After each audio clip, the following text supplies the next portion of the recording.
Define vector. परीक्षेला म्हटल्यानंतर definition आठवत असेल. A physical quantity which possesses both magnitude and direction is called as vector quantity or vector. Define scalar. The physical quantity which can be completely described by magnitude alone is called as scalar quantity. Define unit vector. A vector having unit magnitude in a given direction is called as unit vector in that direction. ज्या direction मध्ये आपण पाहिजे, समजा unit vector या दिशेने पाहिजे, त्या दिशेचा गिवन वेक्टर माहित पाहिजे. हा वेक्टर आहे समजा ए वेक्टर, हा वेक्टर ए आहे आणि वेक्टर ए म्हणजे याची मॅग्निट्यूड आहे modulus of vector A equal to 5 centimetre. परंतु आपल्याला 5 लोक आहे, एक पाहिजे, त्याचे 5 समान भाग करायचे. वेक्टर एचे 5 समान भाग 1 2 3 4 5 6 समज 6 आहे. मग त्यातील एक भाग म्हणजे काय असणार, ही लांबी किती असणार, 1 सेंटीमीटर. 1 सेंटीमीटर.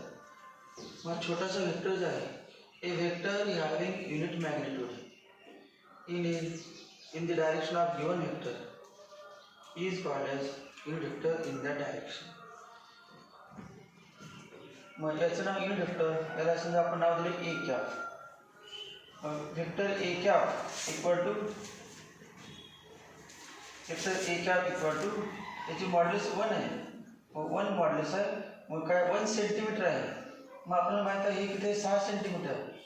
6 सेंटीमीटरला कितीने भागल्यानंतर 1 सेंटीमीटर येईल, 6. 6 सेंटीमीटरला 6ने भागल्यानंतर 1 सेंटीमीटर येते आणि 1 सेंटीमीटर नाव ए कॅप. मग 6 सेंटीमीटरचं नाव काय, 6 सेंटीमीटर मॅग्निट्यूड नाही घ्यायचं, आपण फॉर्म्युला तयार करायला लागेल. फॉर्म्युला हा फॉर्म्युला नाही, फॉर्म्युला काय, 6 सेंटीमीटर म्हणजे वेक्टर ए आणि 6 म्हणजे मॉड्युलस ऑफ वेक्टर ए. 6 सेंटीमीटरला 6ने भागलं तर 1 सेंटीमीटर येते. तसं वेक्टरला त्याच्या मॅग्निट्यूड भागलं युनिट वेक्टर येतं. 6 सेंटीमीटरला 6ने भागलं तर 1 सेंटीमीटर शिल्लक राहते. तसंच कोणत्याही वेक्टरला त्याच्या मॅग्निट्यूड भागलं, फक्त मॅग्निट्यूड कॅन्सल होते, वेक्टर शिल्लक राहतो, जो शिल्लक राहतो तो युनिट वेक्टर. मग A cap equal to unit vector. A vector divided by its magnitude is called as unit vector. A vector divided by its magnitude is called as unit vector in the direction of given vector. तर असं लिहू शकतो, vector A equal to modulus of vector A into A cap. Any vector is equal to magnitude of that vector multiplied by unit vector. If any magnitude is multiplied by unit vector, then we get vector in the direction of that unit vector. Resolution of a vector. Resolution of a vector. एक vector आहे त्याचे resolution करायचे. Resolution म्हणजे splitting of a vector into its components. Splitting of a vector into its component such that combined effect of these two or more vectors is same as the single vector. एक vector असं त्याने splitting करायचं की त्या दोन वेक्टरचा resultant vector काढला तर हा येणार, म्हणजे कुठला गिवन वेक्टर. समजा असं घेतलं आपण,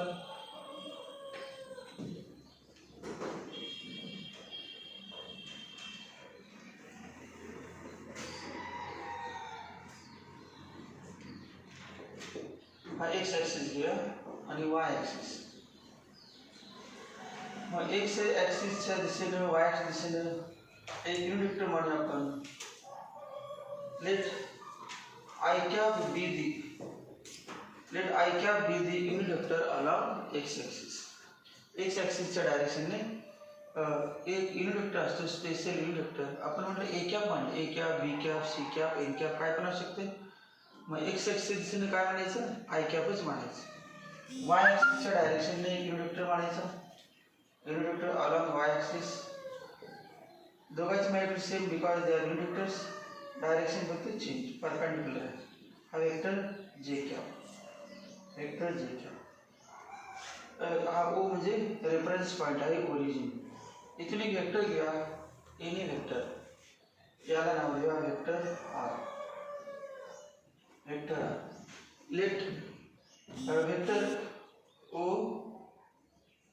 vector O R equal to vector R. Let vector O R equal to vector R किंवा ओ पी ओ ए काय पण नाव चालतं, याला पी नाव देतात. Let vector O P equal to vector R. Draw perpendicular from this point on x axis. हा angle 90 आहे, angle 90. Draw perpendicular P M म्हटलं समजा. Draw perpendicular P N on y axis. Draw perpendicular P N on y axis. हा पण angle 90 आहे. आणि हा जो वेक्टर आहे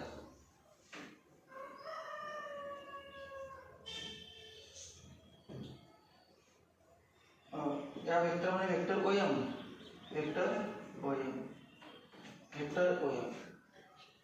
हा जो वेक्टर आहे अलॉंग वाय एक्सिस, याचं नाव vector O N, vector O M. मग वेक्टर ओ एम ला म्हणूया, ओ एम हा वेक्टर कुठल्या दिशेने आहे, अलॉंग एक्स एक्सिस. मग वेक्टर ओ एम ला म्हणूया let vector O M, let vector O M equal to R x, vector R x. R तर आहे आणि त्याचा कॉम्पोनंट, याला component O M is called component of vector R along x axis. Vector let vector O M equal to R च्या पायाचे x का दिलं, because it is along x axis. Let vector O N, let vector O N equal to R vector R y. Vector O N equal to vector R y. Modulus बघा, modulus of vector O M किंवा formula आपल्या याच्यानंतर पुढचा formula बघा.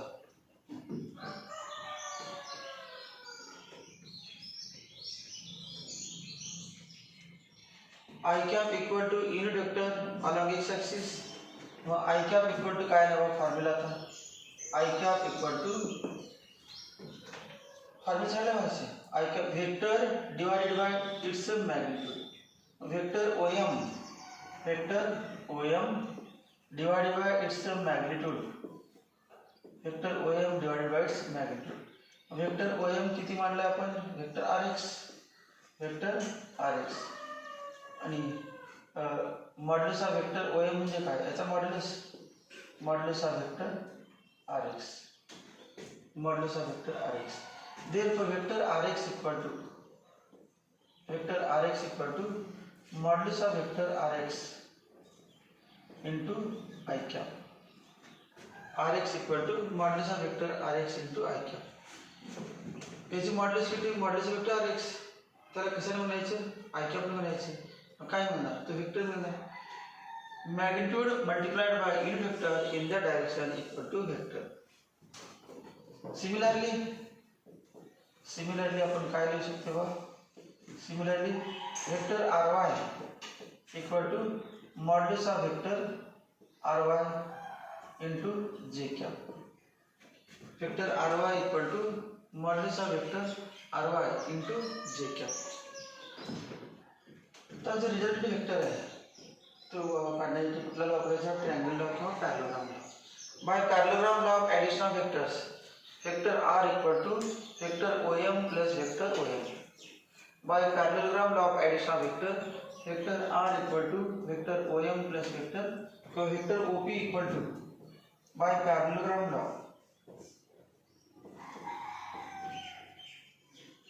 parallelogram law of addition of vectors, addition of vectors, parallelogram law of addition of vectors. Vector OP equal to vector OM plus vector OM. Vector OP म्हणजे काय, vector R, vector R equal to vector R x plus vector R y. आता vector R हा vector R x आणि vector R y यांचा combined आहे, म्हणजे या दोघांची बेरीज म्हणजे काय. Vector R is called as resultant of vector R x आणि वेक्टर आर वाय. रिझॉल्युशन म्हणजे काय होतं. The splitting of a vector into its components. The splitting of a vector into its perpendicular components is called as resolution of a vector. Perpendicular components मध्ये जास्त फायद्याचं असते म्हणून perpendicular. The splitting of a vector into its rectangular components is called as resolution of a vector.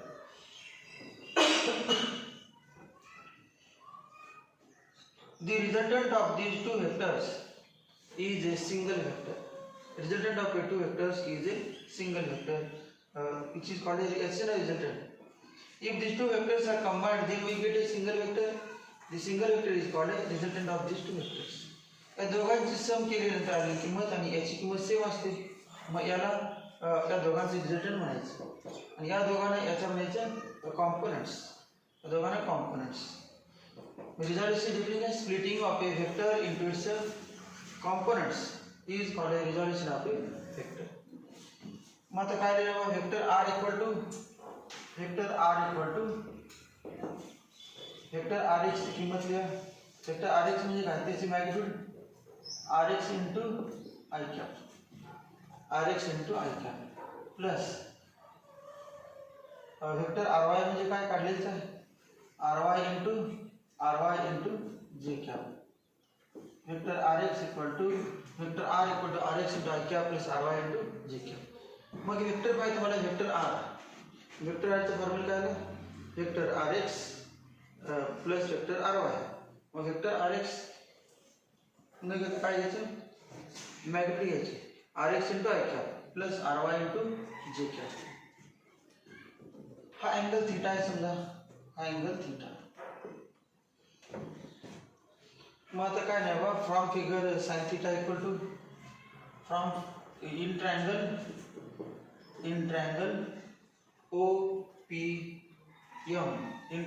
OPM sine theta equal to opposite side upon hypotenuse. Opposite side बा PM, opposite side PM upon hypotenuse OP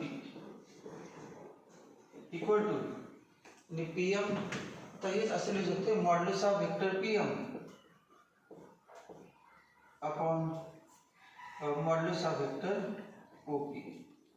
modulus of vector PM आणि vector NO दोघांची magnitude कशी आहे, same किंवा MP म्हटलं चालते. या दोघांची मॅग्निट्यूड सेम, दोन्ही इक्वल वेक्टर आहे.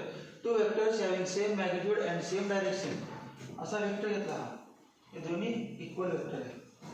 मग आता हे नाही घेता डायरेक्ट मॉड्युलस घेतो. PM म्हणजे काय ON आणि ON म्हणजे काय मॉड्युलस RY अपॉन RY हे किती RY आणि हे R. Therefore RY equal to R sin theta. आता हे तुम्हाला किती वाटत ना, कारण ट्रिग्नॉमेट्री फर्स्ट तुम्ही चॅप्टर अभ्यास केलेच आहे.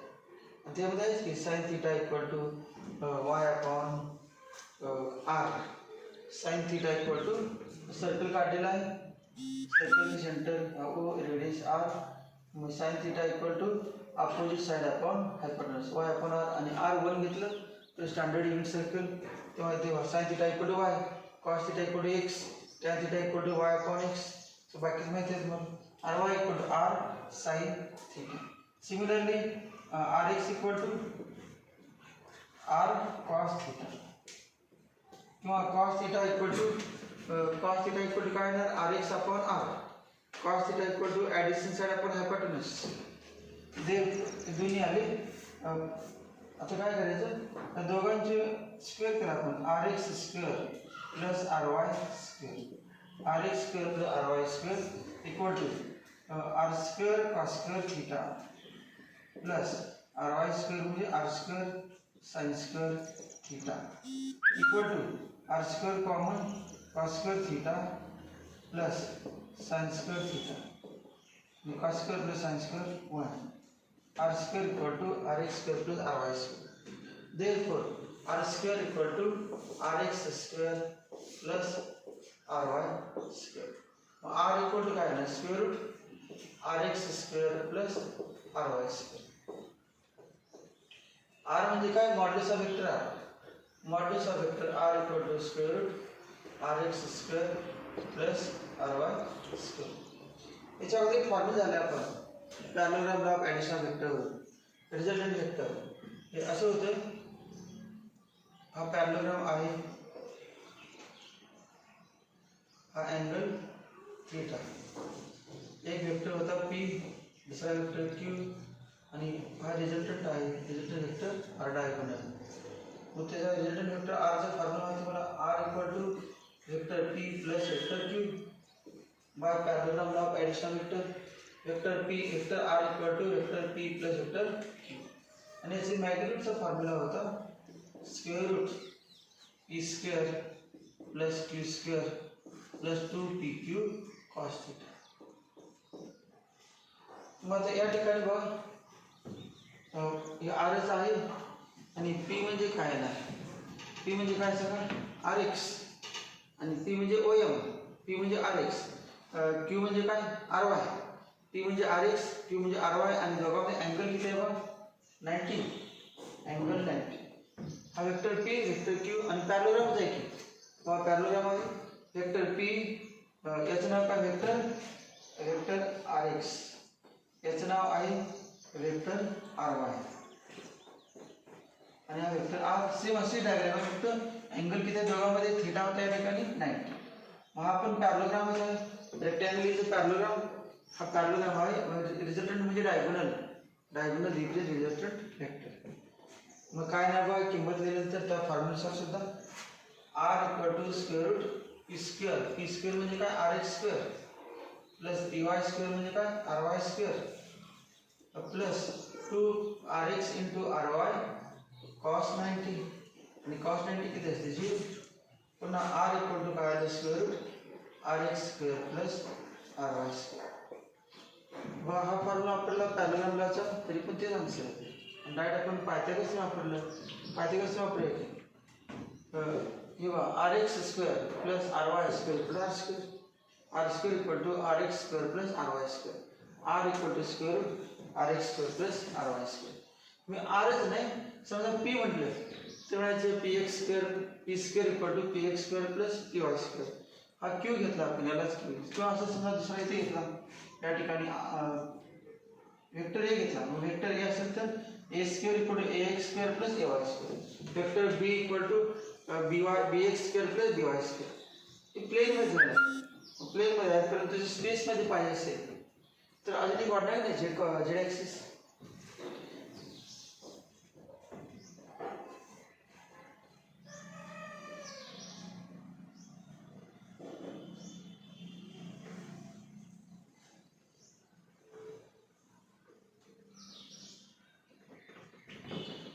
वेक्टर R म्हणजे काय any vector in plane, let vector R be the any vector in plane. Draw PM perpendicular on x axis and PN perpendicular on y axis. Vector OM and vector ON are called as rectangular components of vector R. Vector OM and vector ON are called as rectangular components of vector R because vector OM and vector ON are perpendicular to each other. दोन्ही perpendicular आणि vector OM plus vector ON घेतलं तर काय ते vector R. मग vector म्हणून या दोघांना वेक्टर R चे कॉम्पोनंट म्हणायचे. काय म्हणलं आपण let vector OM equal to vector Rx, R चा कॉम्पोनंट आहे, R चा घटक आहे. मग कॉम्पोनंट का म्हणायचं R चे, या दोघांना R चेच कॉम्पोनंट का म्हणायचं कारण दोघांची बेरीज केला R येतो म्हणून R चे कॉम्पोनंट, R चे कॉम्पोनंट. सांगितलं पेपरमध्ये समजा 20 मार्क होतो, 20 पैकी 20 मार्क पडणार आहे, त्यापैकी 18 मार्क स्वतःचे, 2 मार्क दुसऱ्याचे, मग टोटल 18 आणि 2 काय 20चे भाग. 20 हा कोणापासून म्हणलेला आहे 18 आणि 2 पासून. तसं या ठिकाणी वेक्टर कोणापासून म्हणलेला vector Rx plus vector Ry, मग दोघांना याचं काय म्हणायचं कॉम्पोनंट्स आणि याला या दोघांचं काय म्हणायचं resultant. Vector R is called resultant of vector R RX आणि वेक्टर R. सिमिलरली इन स्पेसमध्ये फक्त डायग्राम काढतो, त्याची प्रूफ गरज नाही. प्लेनमध्ये काय आले की स्पेसमध्ये तीच प्रोसेस असते आणि टेक्स्टमध्ये दिलेलं पण नाही, स्पेसमध्ये डायरेक्ट प्लेनचंच आहे. सिम्बॉल कुठलं हेच आहे का RX RY का वेगळं कुठलं आहे? तुम्ही अभ्यास केला असेल की माहिती असेल, ज्याने अभ्यास केला त्याने रिझॉल्युशन ऑफ वेक्टर.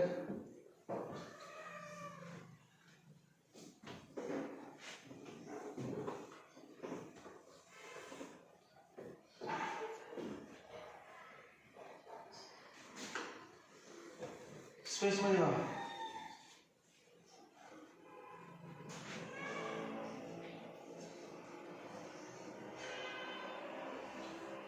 सगळं असलेलं representation of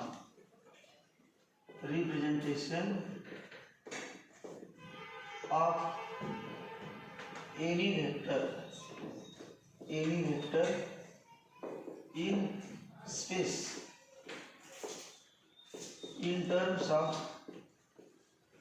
in terms of I cap, J cap and K cap. Representation of any vector in space in terms of I cap. हे सगळे एक्झाम्पल आहेत ना, एक आणि एक ज्याच्यामध्ये IJK आहे ते याच्यावर डिपेंडेंट आहे. या फॉर्म्युल्यावरती प्रूफ नाही, परंतु सिमिलरली म्हणून जे येते त्यावरती सगळं प्लेनमधले नाही, स्पेसमधले सगळे वेक्टर. मग आता बघ हा वेक्टर आहे, समजा वेक्टर नाही, एक्स ॲक्सिस वाय ॲक्सिस, हा घेऊया झेड ॲक्सिस आणि या ॲक्सिसने घेऊया. तर हा या ॲक्सिसने हा समोर आहे, हे बघा हा कुठला वाय ॲक्सिस आणि हा झेड ॲक्सिस. म्हणजे दोघांना परपेंडिक्युलर असणार, समोर तुमचे असणार, याचं नाव काय एक्स ॲक्सिस. परंतु फेवर दाखवलेत ना एक्स ॲक्सिस, या दोन्ही एकमेका अँगल किती पाहिजे, एक्स ॲक्सिस आणि वाय ॲक्सिसमध्ये अँगल 90, नंतर झेड ॲक्सिस आणि एक्स ॲक्सिसमध्ये अँगल 90. एक्स ॲक्सिस समोर असले दिसत नाही, मग आपण फळ्यावरती समोर काढता येत नाही, मग काढताना आपण तिरका काढायचा. परंतु एक्स ॲक्सिस आणि वाय ॲक्सिसमध्ये अँगल किती समजायचा, हा अँगल 90 आहे. फळ्यावर दिसत नाही परंतु ॲक्च्युअल 90 आहे. मग हा पण 90च आहे, फळ्यावर दिसत नाही. झेड ॲक्सिस आणि एक्स ॲक्सिसने अँगल 90 फळ्यावर दाखवले येत नाही. हा क्लिअर दिसतो 90, कारण दोन्ही एकमेकाला परपेंडिक्युलर आहेतच, दोन दिसतात, हा तिसरा दिसत नाही. हे अँगल 90 आहे. स्पेसमध्ये पॉईंट घेऊन स्पेसमध्ये एक पॉईंट घ्यायचा आहे. समजा पॉईंट कुठे ओरिजिन आहे, x axis, Y axis, Z axis, इथे पॉईंट घ्यायचा स्पेसमध्ये हा पॉईंट. आणि तो ओ, त्याला OP म्हणूया. OP equal to vector R. OP equal to vector R कुठे घेतलं आहे, हॉलमध्ये घेतलेला आहे. मग एक्स वाय झेड ॲक्सिसच्या समोर म्हणजे या ठिकाणी, मग या ठिकाणी फ्लायवरती दाखवणार, या ठिकाणी पॉईंट आहे तो आपल्याला दाखवायचं फ्लायवर दाखवल्यानंतर करणार नाही. आपण समजा इथे कुठे पॉईंट घेतला, आपण घेतला आहे फ्लायवरती, पण तो फ्लायवरती नाही, स्पेसमध्ये आहे, दाखवायचं आपण फ्लायवरती हा पॉईंट. मग समजा हा पॉईंट याचं नाव काय झालं, पॉईंट P, आणि जोडलं आपण जॉईन OP जोडलं आणि याला OP equal to vector R म्हटलं. OP equal to vector R. इथून परपेंडिक्युलर टाकायचा डाउनवर्ड डायरेक्शनमध्ये, हॉरिझॉन्टल प्लेनमध्ये परपेंडिक्युलर. हे बघा या ठिकाणी पॉईंट, इथेच पॉईंट आहे, पॉईंट कुठला हा P. तर परपेंडिक्युलर टाकायचं, परपेंडिक्युलर टाकायला जमिनीवरती, म्हणजे खाली ज्या ठिकाणी पाय जमिनीत विट्टे चालले आहेत त्या ठिकाणी पॉईंट कुठला आहे ना, तो कुठल्या प्लेनमध्ये आहे, या ॲक्सिस कुठला ॲक्सिस आहे, वाय ॲक्सिस, या ॲक्सिस कुठला एक्स ॲक्सिस, आणि एक्स ॲक्सिस आणि वाय ॲक्सिस पासून तयार झालं प्लेन, जमीन प्लेन. मग हा प्लेन काय XY प्लेन, याच्यावरती परपेंडिक्युलर फेवर दाखवले येत नाही, कारण वेक्टर तिरका काढला आपण. तरी पण समजा की या ठिकाणी परपेंडिक्युलर आहे आणि P, याचं नाव द्या PQ. Draw PQ perpendicular on XY plane. Q point कुठे सांगा, XY प्लेन म्हणजे जमिनीवरती पॉईंट हा P, नंतर Q जमिनीवरती, तर OQ जोडायचं. OQ कुठे असणार, O कुठे आहे जमिनीवरती, Q कुठे आहे जमिनीवरती, OQ कुठे आहे जमिनीवरती. OQ आणि PQ कसं आहेत एकमेकाला परपेंडिक्युलर. हा PQ आणि जोडला आपण, याचं नाव काय OQ. अँगल दिसत आहे तुम्हाला, कोणाचा अँगल या दोघांमध्ये पी क्यू आणि ओ क्यू हा अँगल 90 आहे, अँगल 90 फेअर दिसत नाही कारण ओ क्यू कुठे आहे जमिनीवरती, ओ क्यू जमिनीवरती आहे, P Q vertical, O Q horizontal, P Q vertical, दोघांमध्ये अँगल 90. क्यू पॉईंट कुठे आहे जमिनीवरती, मग क्यू पॉईंट वरून परपंड टाकायचा, क्यू पॉईंट वरून कुठे परपंड टाकायचा एक्स ॲक्सिस वरती. Draw perpendicular from point Q on x axis. हा परपेंडिक्युलर कोणाला पॅरलल आहे वाय ॲक्सिसला पॅरलल, मग जो वाय ॲक्सिसला पॅरलल असतो तो एक्स ॲक्सिसला परपेंडिक्युलर असतो. वाय ॲक्सिसला पॅरलल काढायचं कारण एक्स ॲक्सिस समोर त्या ॲक्सिसला पण फॅर कुठे समोर आहे, समोर नाही तिरका आहे. वाय ॲक्सिसला पॅरलल काढता येतो क्यू मधून वाय ॲक्सिसला पॅरलल. हा अँगल किती जो वाय ॲक्सिसला जो पॅरलल असतो एक्स ॲक्सिसला कसा असतो परपेंडिक्युलर, हा अँगल 90. सो याला एल नाव दिलं. आता बघ क्यू मधून क्यू पॉईंट या ठिकाणी इथून पुन्हा परपेंड टाकायचं वाय ॲक्सिस वरती परपेंडिक्युलर. बाबा हा कोणाला पॅरलल आहे वाय ॲक्सिस वरचा परपेंडिक्युलर कोणाला पॅरलल एक्स ॲक्सिसला, म्हणजे जो एक्स ॲक्सिसला पॅरलल असतो तो वाय ॲक्सिसला परपेंडिक्युलर असतो. मग एक्स ॲक्सिसला पॅरलल काढायचं क्यू मधून, एक्स ॲक्सिसला पॅरलल तो वाय ॲक्सिसला परपेंडिक्युलर असतो. मग हा अँगल किती 90, हा अँगल 90. आता बघ पी पॉईंट मधून झेड ॲक्सिस वरती परपेंड टाकायचं. पी पॉईंट या ठिकाणी डायरेक्ट पी पॉईंट मध्ये झेड ॲक्सिस इथे काही प्रॉब्लेम नाही, सगळं दिसतेच. या ठिकाणी फॅर दिसणार नाही तरी पण का प्लेन तरी काय कुठले दिसणार तरी पण तेव्हा इथे परपेंड टाकला. मग हा जो परपेंड टाकला ना आपण इथून हात म्हणजे काय perpendicular drawn from point P on Z axis. मग झेड ॲक्सिस वरती टाकलेलं परपेंडिक्युलर कोणाला पॅरलल खाली जमिनीला पॅरलल. मग जमिनीवरती पुन्हा ओ क्यू, हा ओ क्यूला पॅरलल नाही कारण खाली त्यात पण क्यू नाही का, मग ओ क्यूला पॅरलल. मग जो ओ क्यूला पॅरलल असतो तो झेड ॲक्सिसला कसा असतो परपेंडिक्युलर. मग ओ क्यूला पॅरलल तो झेड ॲक्सिसला परपेंडिक्युलर. मग ओ क्यू तिरका त्याला पॅरलल एल एम आणि एल. हा अँगल 90 आहे, असला अँगल 90, सगळा अँगल 90. तर समजा आपण आता हे distance vector O L component of vector R म्हणून अलॉंग याला वेक्टर आर एक्स, याचं नाव वेक्टर आर एक्स. मग component of vector R along y axis याला काय म्हणायचं वेक्टर आर वाय. आणि याला म्हणायचे component of vector R along z axis, याचं नाव काय आर झेड. मग काय नाही सांगा मगाच्या प्रोसेसनं किंवा मगाच्या प्रोसेसमध्ये हा वेक्टर आर वाय आहे आणि हा वेक्टर आर एक्स आहे आणि हा पॅरलोग्राम आहे, रेक्टँगल आहे. मग पॅरलोग्राम वापरलं की वेक्टर ओ क्यू काय नाव vector O Q equal to vector R x plus vector R y by पॅरलोग्रामला vector R x plus vector R y. त्यानंतर O Q vector O Q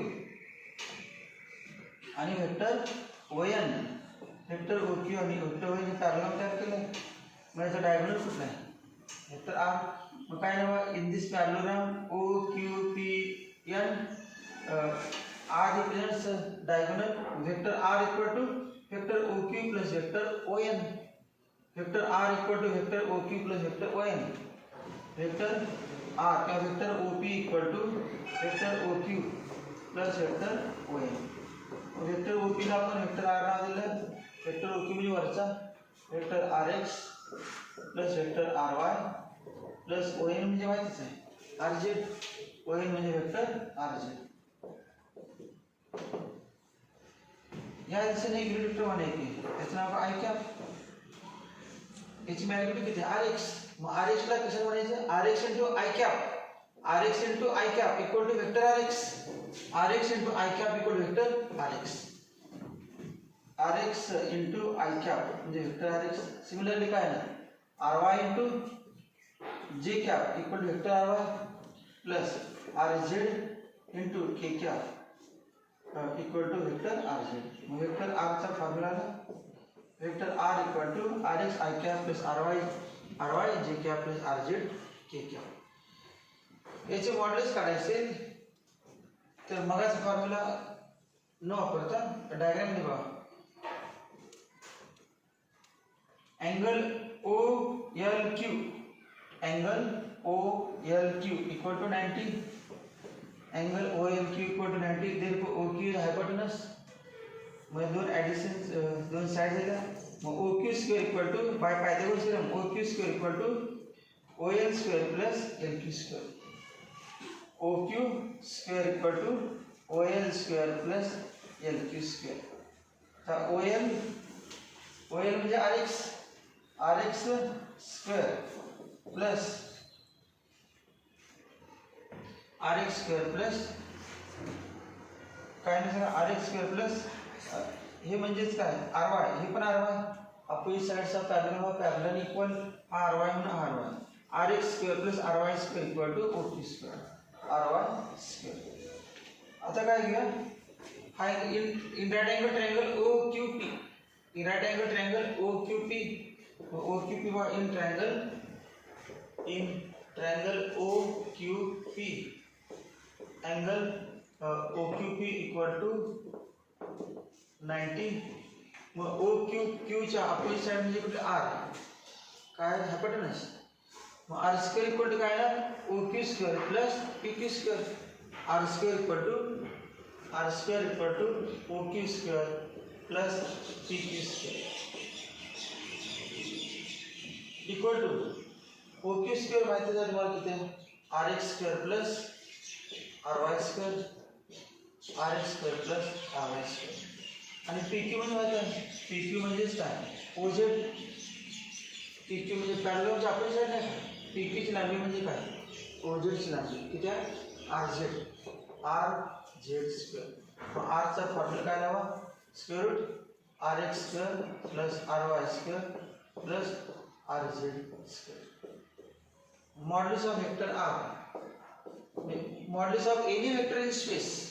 Modulus of any vector in space is given by r equal to square root rx square plus ry square plus rz square. हा formula modulus काढायचा. आणि vector काय माहिती आहे vector काय R.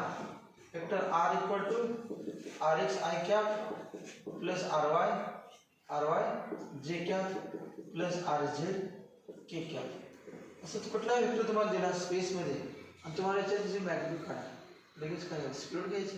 स्पीडमध्ये I कॅपचं coefficient लिहायचं आर एक्स स्क्वेअर. जे कॅपचं कोएफिशियंट लिहायचं आर वाय स्क्वेअर आणि के कॅपचं कोएफिशियंट लिहायचं square R Z square. Modulus of vector R equal to R x square square root of R x square plus R Y square plus R Z square. याचा उपयोग जास्त आहे example सोडताना या पॉईंटचा उपयोग.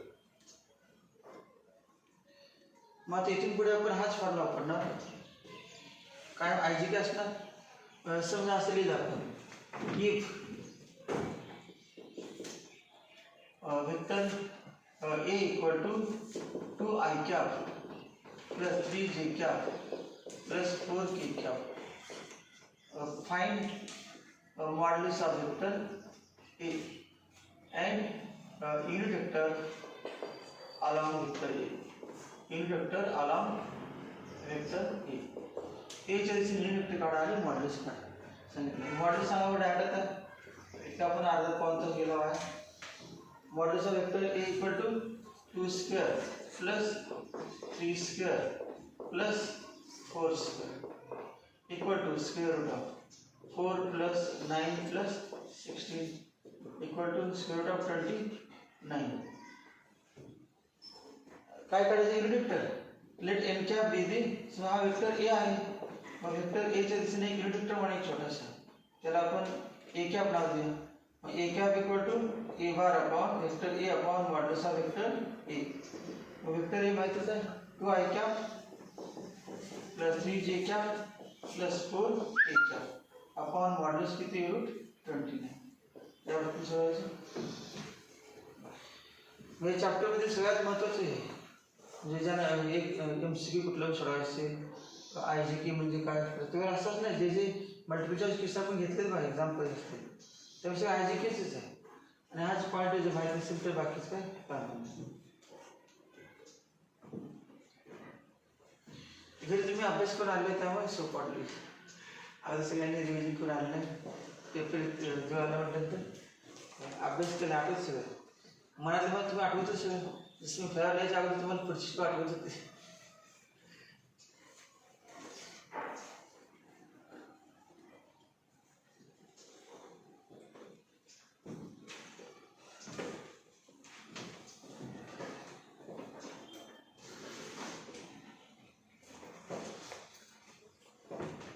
आता आपण याच्यावर सगळे एक्झाम्पल्स पण घेऊया. एक्स्ट्रा एक्झाम्पल्स म्हणजे प्रॅक्टिस.